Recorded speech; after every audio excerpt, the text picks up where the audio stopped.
always low prices at Pahrump Valley Auto Plaza.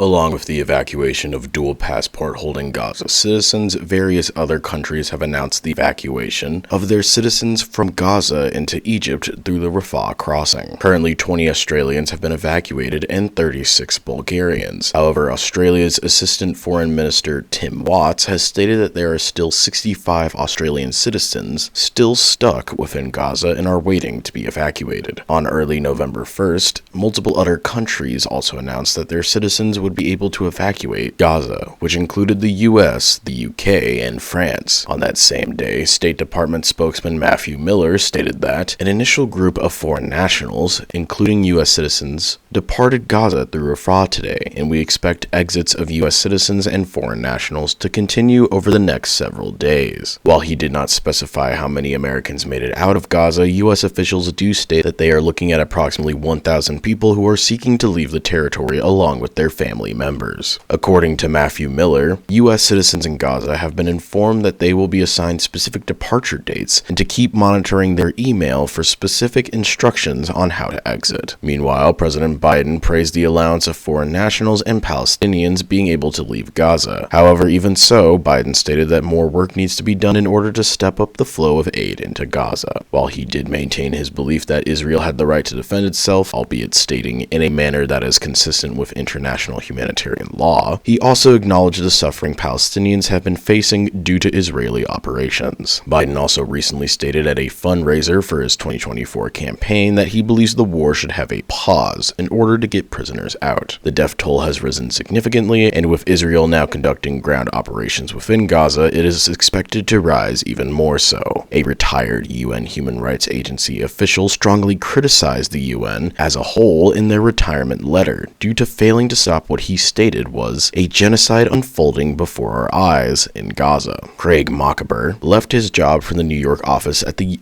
Office of UN High Commissioner for Human Rights on Halloween Day last month. Mockeber also accused the US, UK, and Europe of being complicit in, as he stated, the horrific assault on Gaza by Israeli forces. Meanwhile, the UNRWA, or United Nations Relief and Works Agency for Palestine Refugees, has faced more deaths as the conflict continues. The death toll for the agency's workers has now risen to 70, and the group has also stated that currently over 690,000 Palestinians have become displaced and are currently seeking shelter in 149 different UNRWA facilities across the Gaza Strip. The UNRWA Commissioner General has called for a humanitarian ceasefire, stating that, without it, more people will be killed, those who are alive will endure further losses, and the once vibrant society will be in grief forever.